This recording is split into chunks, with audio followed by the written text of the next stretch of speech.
Okay, up front, there are going to be spoilers for A Beautifully Foolish Endeavor by Hank Green. If you care about spoilers, then read the book before watching this.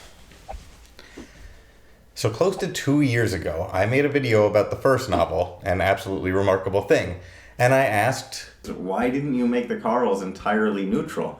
I'm really struggling with this one. I asked because I thought the Carls were an allegory for a new communication technology, because that's how they were set up. But technology is a tool. It's neutral, I argued. So when it's revealed that April May really was chosen by Carl, it seemed to me that he was blowing up a really useful allegory. Anyway, he replied, which was really cool of him, and basically told me to wait for the sequel. So I did. And I got a much more robust answer. In the book, Carl actually says, you're going to want there to be something special about April. But the only thing special about April is that, of all the people in the world, my simulations led to success more often when she was the host. Why? Everything. Because April studied graphic design, sure, but also because she spoke English. Also because she was young and attractive and non-threatening, and because of who her friends were and who her parents knew, her ambition and a certain lack of empathy. But more than any of that, it was just the overall structure of the world. If the world had been slightly different on that day, I would have chosen someone else. In other words, given the nature of this world-changing communication technology, it would have favored certain people who were in the position to attract power given the overall structure of the world on that particular day. And this was an eye-opening moment for me. Yeah, communication technology is neutral, and sure, conversations about that technology will be used to, as April points out in An Absolutely Remarkable Thing, talk about the same things they talk about every day. In fact, part of me is kind of afraid that I'm using the book to do that as well. But the way technologies appear in the world is not neutral. Certain people will have a higher probability of consolidating power through those technologies than others, and most of the time power consolidates in the places that power already exists. This phenomenon is further illustrated in the book when Andy realizes that he might not make the top 50 earners in the open access software because a bunch of social media influencers were selling useless trinkets. This wasn't a competitive marketplace of ideas. It was the injection of existing power into a new space. It was never actually equal opportunity. Like, it makes sense that on a neutral communication platform of the internet, companies that were started at places like Stanford and Harvard rather quickly consolidated power. The biggest social network of 2020 would most likely be started by a privileged computer science student at a powerful English-speaking university in the early 2000s. Carl's models would have predicted that. And it's an interesting view of history. It asks us to question the so-called great man view of history where individual actors change the course of history. The environmental conditions and systems that exist in the world allow for culture to be moved in certain directions. April addresses that great man perspective later on in the book when she says, "That's always been a lie. There are no great men, only moments when power is unleashed." So in the first book, the opposing forces were represented by April, who stood for collaboration and the expansion of the human tribe, and Peter Petrowicki, who stood for individualism, fear, and the instinct to create the other. In the second book, the binary oppositions are not localized in individuals, but in two largely abstract entities, Carl and Carl's brother.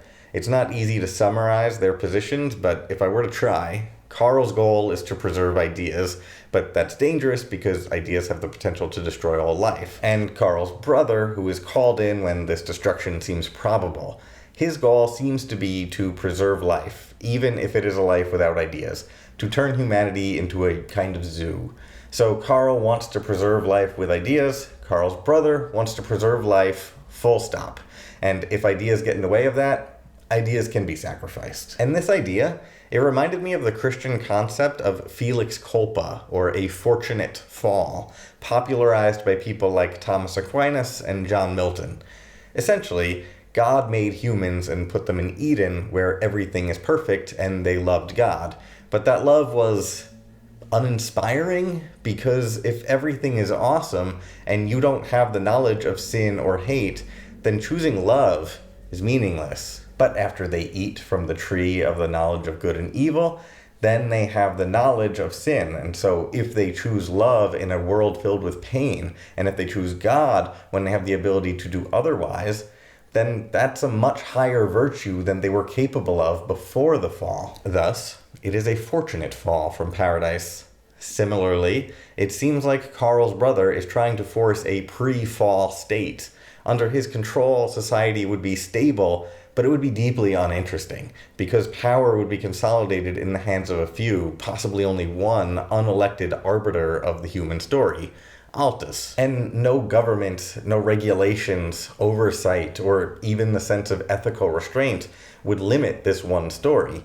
In fact, Petrowicki even says, forget ethics, forget morals. Altus is the future. Governments are over. Which, is scary because it's a comment on how innovations in technology outpace the ability of our social contract or internal ethical codes or government systems to keep up.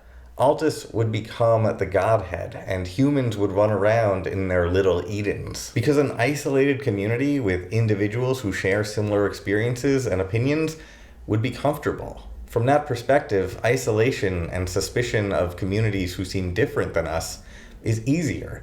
It's like a default position. We prefer feeling comfortable to feeling challenged. And this is where Maya makes some really important contributions in the book. The optimism surrounding the early days of the internet was built on a foundational belief that the internet would be a democratic space for ideas and experiences to be shared. We thought, anyone can create a blog. Anyone can create a YouTube channel. The stories we will be told about the world won't come from just a few news outlets or pundits. We can all share our experiences, and the world will be a more collaborative and empathic place because the web would make available a diversity of stories. But kind of late in the book, Maya articulates an important argument regarding the subjectivity of systems like the web that attract this form of optimism. When discussing the potential of the Altus space to build empathy, she points out that it's work. It's a lot of work to be in someone else's mind. Things don't make sense sometimes, especially when they're different, like older or from another country. Then it's definitely more work, but it's work worth doing. Her point is that people won't actually choose to challenge themselves with experiences they find uncomfortable or challenging to their own worldview. We'll just stick to stuff that makes us feel good and validates our subjective experience. So Maya's argument is a bit of a gut punch because it's true. On a much smaller, but I think parallel scale, the most viewed videos on this channel are The Creation of Adam, The Girl with the Pearl Earring, and The School of Athens. People search for and click on stuff they already know about. I could make all the videos I want about Barbara Kruger or Sarah Charlesworth or Kathleen Gilhay, coming soon, but they're not going to get the views that Michelangelo pulls. Sarah Charlesworth may have produced more relevant artwork for the 21st century than Michelangelo did, but people know Michelangelo. They're comfortable with him. He's taught in schools because the teachers were taught about him in schools.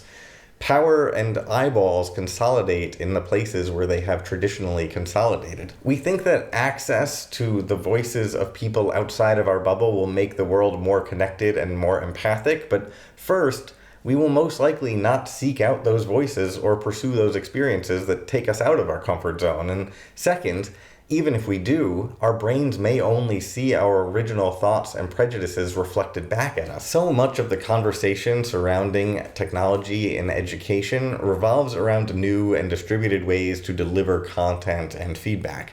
But Maya's comment reminds us that it'll be the same content being taught, the same books, the same artists, the same narratives of history that we all feel comfortable with.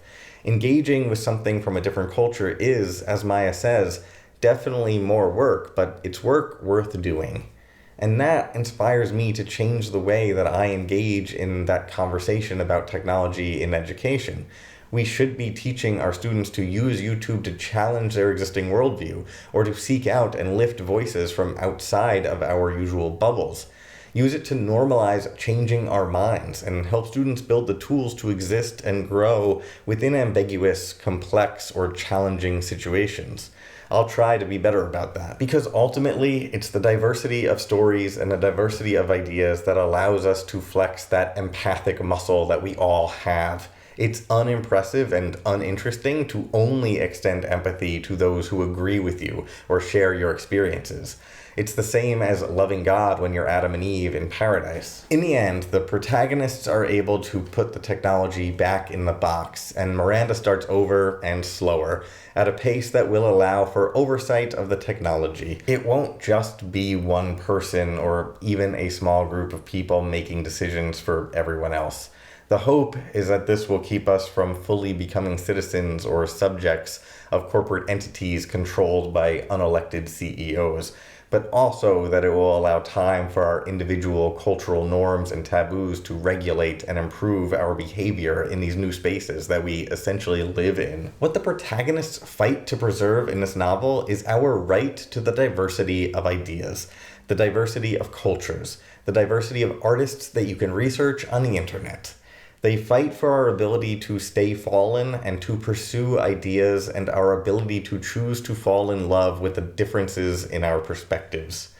The real world forces us to interact with other people and bear witness to experiences and stories that are different from our own.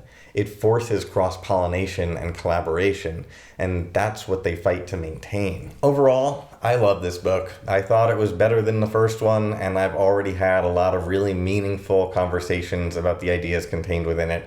I mean, I hope I just wasn't talking about the stuff that I talk about every day anyway. I did randomly talk about art in there. And I hope that I didn't just use it as a mirror to confirm my pre-existing beliefs, but either way, I appreciate the space that this book has provided for me to hear ideas and stories that other people have, which then influence my perspective. And that's where I'm going to end this one. If you like this video and you like the way I discuss the book, please consider subscribing. Mostly, it's a bunch of art videos, and even though I have a video about Manet and St. Peter's Basilica coming up, I promise to introduce you to some artists you may not have heard of, like Sophie Calle or Kathleen Gilhay, in the coming months as well. So, who knows? They might become your favorite new artists.